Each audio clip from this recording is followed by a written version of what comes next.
Assalamualaikum and hello everyone. So today our discussion will be about the Toyota case study that was assigned to us.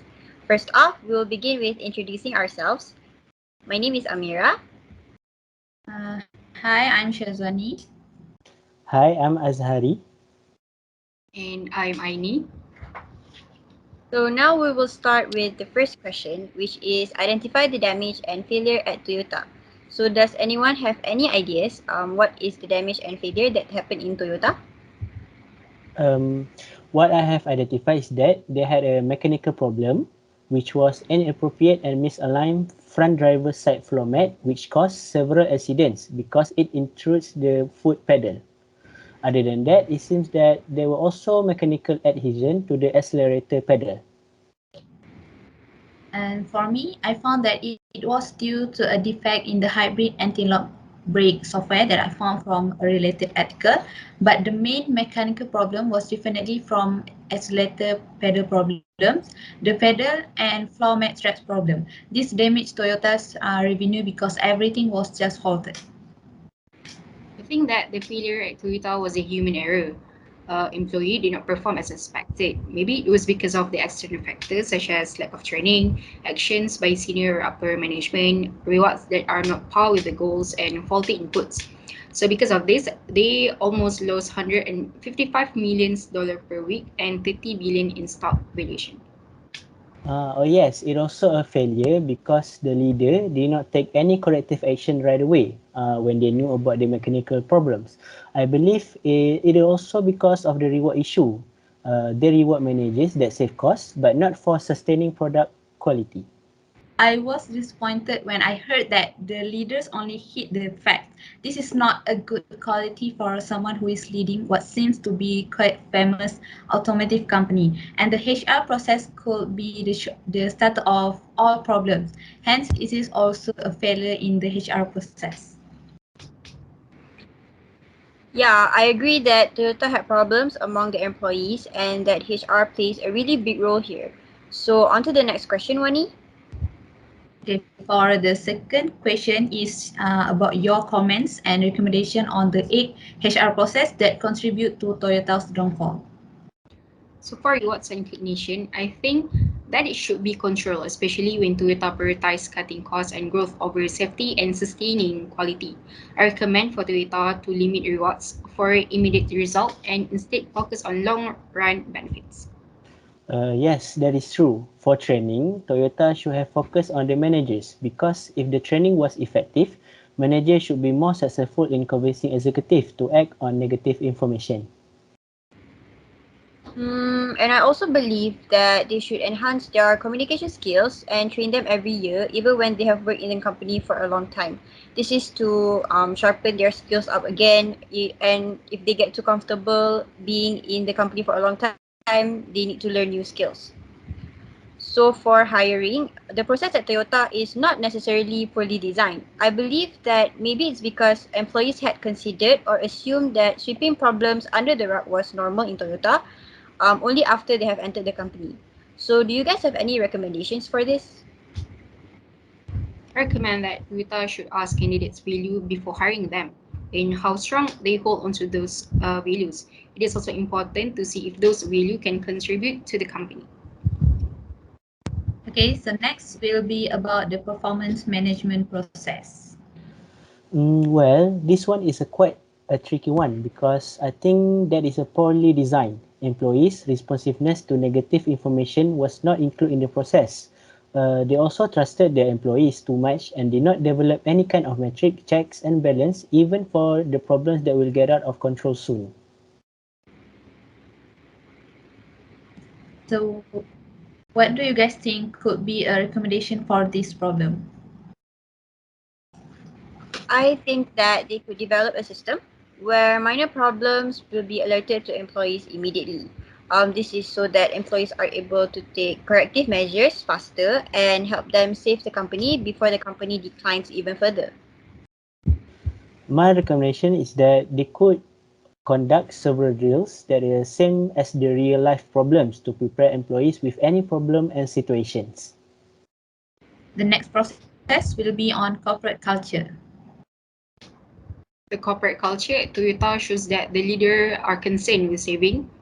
They are on face and hates negative publicity, so they were willingly to postpone the recall of car for years.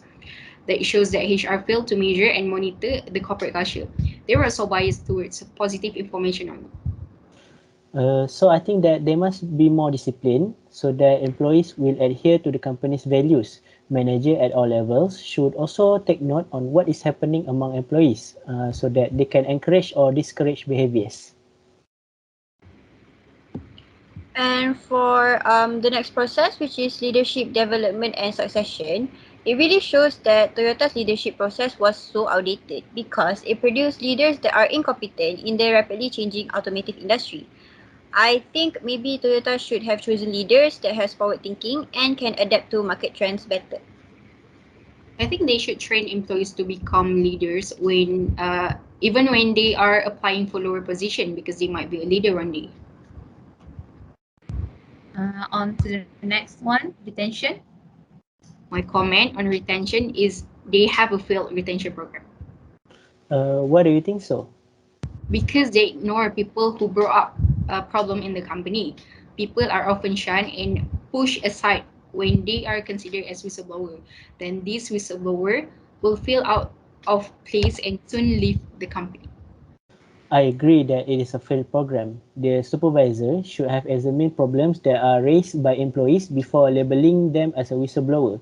They should also focus more on employees that solve problems rather than employees with a many achievement for retention. And lastly, we will discuss about the risk management assessment. I think that the HR should have worked with a corporate risk management team so that employees could calculate the long-term cost of ignoring product failure. They can also calculate the cost of keeping bad managers and employees. My thought are that they should implement a system where risks are calculated before any their decision making. That is all for question 2. The next question will be handled by Azhari. The third question is the lesson learned from Toyota. What you guys thought on this? I think that the first lesson that we can learn from Toyota is that products should be tested regularly, like maybe weekly or even daily. This is to make sure that we can be more aware of the weaknesses and problems of the product. With this, we can assure that we will produce high quality products only to give to our customers. Yes, and on that context, I think we should investigate and examine the product safety before putting it on the market.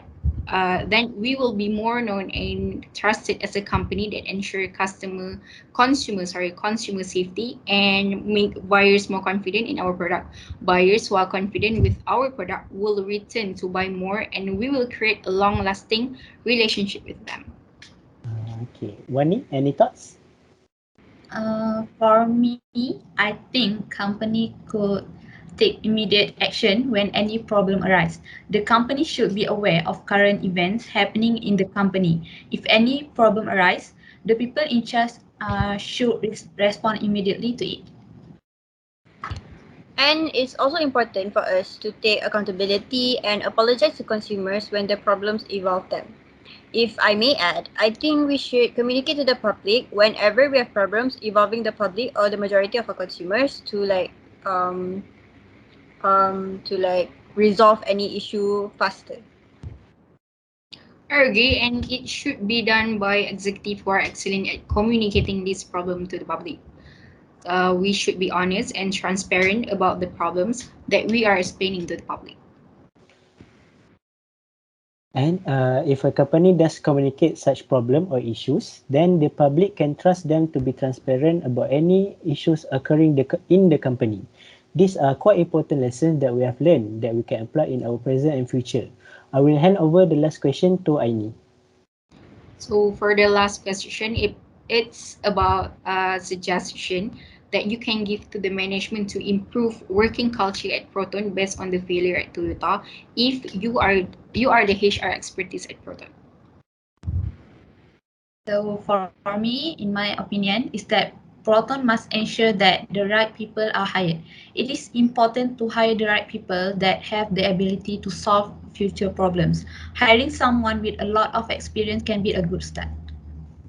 And I think that each employee should receive adequate training. All employees should be well informed and knowledgeable about the field that they are working in. And it is also very important for both old and new employee to undergo training, so that with this, employees can be more prepared for solutions whenever any kind of problems occur. They are ready with the solutions that are needed for the problems. It is also important for Proton to hold regular internal informal meetings and discussions. This can increase employee productivity as employees can feel more motivated because they will feel important when their idea is heard. Managers and employees will understand each other better and explore more ideas when opinions are exchanged between them. So hopefully this suggestion can be implied later on in life and give benefits to us. This is all for tonight discussion. Thank you for everyone for participating in this discussion. Okay. Thank you, everyone. Okay, thank you.